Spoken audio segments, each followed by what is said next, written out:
भैया वो कुछ पैसे दे दीजिए, कुछ खाया नहीं है मैंने।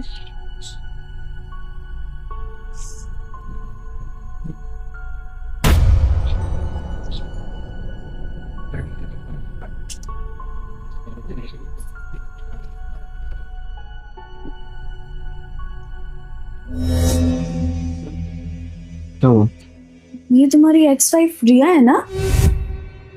हाँ, लेकिन इसका ये हाल। वही। चलो पूछ के आते हैं।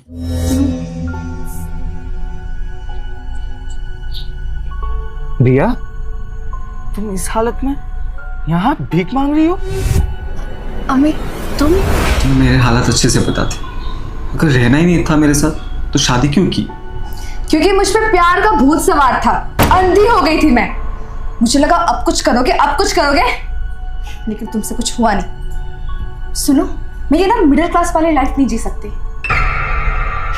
और शेखर, जानते हो ना तुम उसको? कॉलेज लाइफ में उसने मुझे प्रपोज किया था, लेकिन तुम मुझे पसंद आ गए थे, इसलिए मैंने उसे मना कर दिया।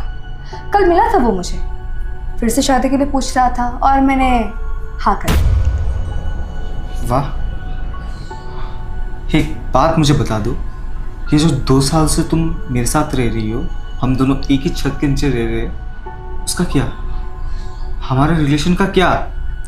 भूलो मत, पत्नी हो तुम मेरी, बहू हो तुम मेरी माँ की। हाँ, नौटंकी मत करो।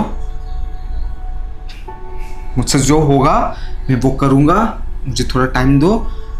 अरे टाइम ही तो नहीं दे सकती मैं तुम्हें। और कितना टाइम दूं मैं तुमको? मुझे पता चल चुका है कि तुम कुछ नहीं कर सकते अपनी लाइफ में, ठीक है? रिया प्लीज। मुझे कुछ नहीं सुनना। डिवोर्स पेपर भिजवा दूंगी, साइन कर देना, ठीक है? क्योंकि मुझे दूसरी शादी करनी है। रिया।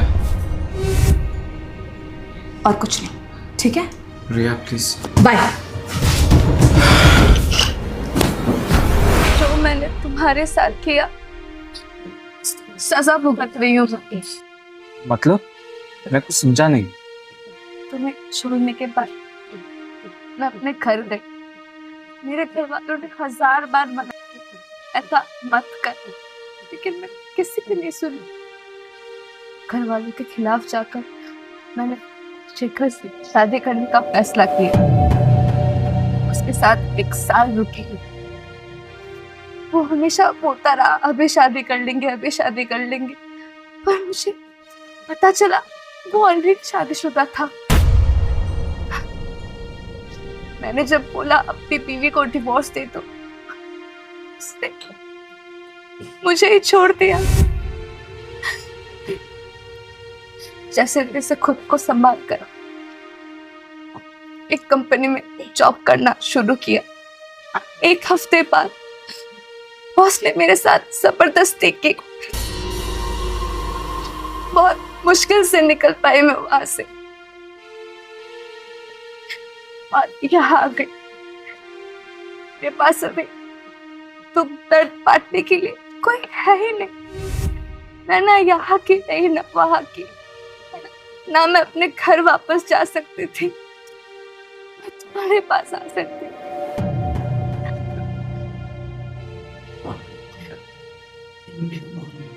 ये हमारे साथ जो कॉलेज में पढ़ती थी स्नेहा है ना? स्नेहा। हमारे डिवोर्स के बाद मैं और ये एक पार्टी में मिले थे। ये मुझे कॉलेज टाइम से प्यार करती थी, लेकिन तुमने जब मुझे प्रपोज किया था उसके बाद से ये मुझे कुछ कह नहीं पाई।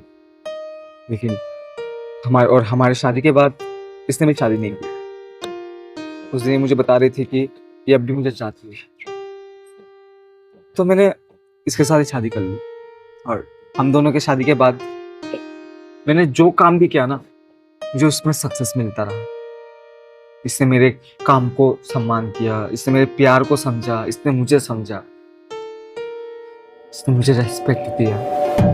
चलो, तुम तो अपनी लाइफ में खुश हो सके तो मुझे माफ कर देना। मैंने तुमको कब का माफ कर दिया। अगर तुम नहीं जाती तो स्नेहा मेरे लाइफ में नहीं आती। और स्नेहा मेरी लाइफ में आने के बाद मेरी लाइफ कंप्लीटली चेंज हो गई। लोग बोलते हैं ना कि जो होता है अच्छे के लिए होता है। चलो स्नेहा।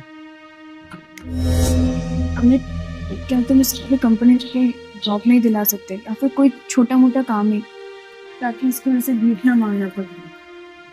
कंपनी में तो नहीं जा सकता, लेकिन